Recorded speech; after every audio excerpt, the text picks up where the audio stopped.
नमस्ते. मी हळदीच्या पानातून पातोळ्या बनवते आहे. त्याचं साहित्य दाखवते.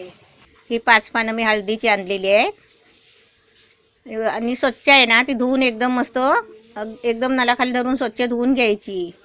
अशी 5 पानं घेतलेत आणि हे मोदकाचं पीठ शिजवून घेतलंय मी.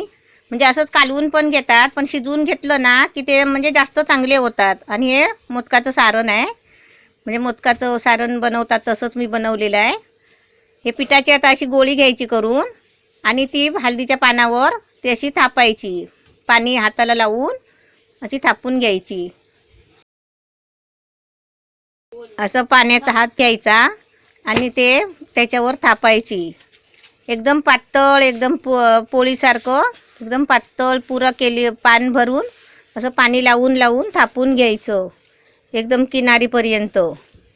आणि पातळ थापायचं एकदम, म्हणजे मस्त होतं एकदम छान.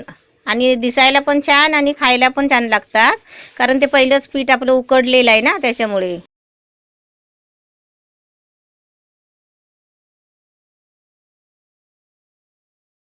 आणि आता त्याच्यामध्ये आहे ना, आपलं जे सारण बनवतो ना मोदकाला, ते सारण त्याच्यामध्ये असं घालायचं व्यवस्थित. म्हणजे आपण कसं मोदकाला व्यवस्थित घालतो, नाहीतर ते पीठ पीठ लागतो ना कमी सारण भरलं की असं मस्त सारण भरायचं दाबून चांगलं. आणि असं सगळं म्हणजे सगळीकडे असं लावून घ्यायचं सारण. म्हणजे कारण त्यात आपल्याला दुमडायचं आहे ना पान, त्याच्यासाठी म्हणजे सारण भरपूर घ्यायचं.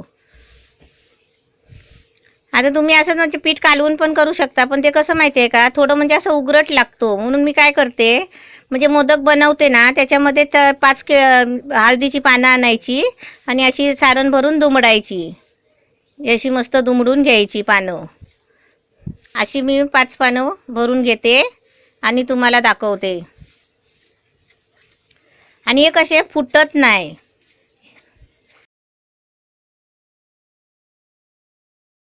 हे आपण आता मी ते चालणीमध्ये ठेवते ती पानं. कारण ते चालणीमध्ये ठेवले ना तर ते मोडत नाही असे, म्हणजे असे व्यवस्थित बाहेर थोडे आले तरी चालतात. कारण पानं पण मस्त एकदम ताजी मला भेटली. आणि मी कसं पहिले मोदक करत होते आणि अचानक मुलगा म्हणाला मी हळदीची पानं आणली, म्हणून मी पटकन मग ते हळदीची पानाची तुम्हाला पातोळ्या दाखवायच्या होत्यात ना, ते मी आता असे चालणीमध्ये भरले आहेत. आता ते टोपामध्ये वाफेवर ठेवले आहेत. आता त्याच्यावरती अशी मोठी परात ठेवली, कारण ते पातोळ्या आहेत ना बाहेर येतात ना, त्याच्यासाठी मोठी परात अशी वाफ लावायला ठेवली. आता मस्त आपले छान झालेत आहेत बघा कसे झाले आहेत. एकदमच मस्त झाले आहेत बघा, फुटलेत नाही काय नाही, एकदम मस्त पानाचा आकार आला आहे. आणि सारण पण कसं एकदम भक्कम, म्हणजे खाल्लं ना तर तोंडाला पीठ नाही लागणार असं सारण भरलेलं आहे. असं मस्त सारण भरायचं आणि पहिलं म्हणजे पीठ आहे आपलं मोदकाला उकडतो ना तसंच उकडून घ्यायचं, म्हणजे छान लागतात खायला.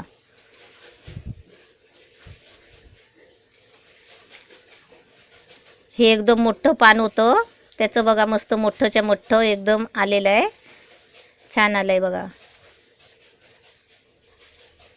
थोडं पण सारण त्याचं बाहेर आलं नाही आहे, कारण ते पीठ शिजवलेलं आपलं, तसं आपण मोदकाला उकडतो पीठ तसंच उकडून घेतलेलं.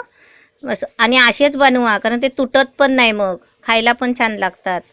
आणि मस्त आपले छान झालेत आहेत असे. तुम्ही पण आता अनंत चतुर्थीला, म्हणजे आता 2 दिवस गणपती आहेत आपले, म्हणजे तुम्ही आज आणि उद्या करू शकता.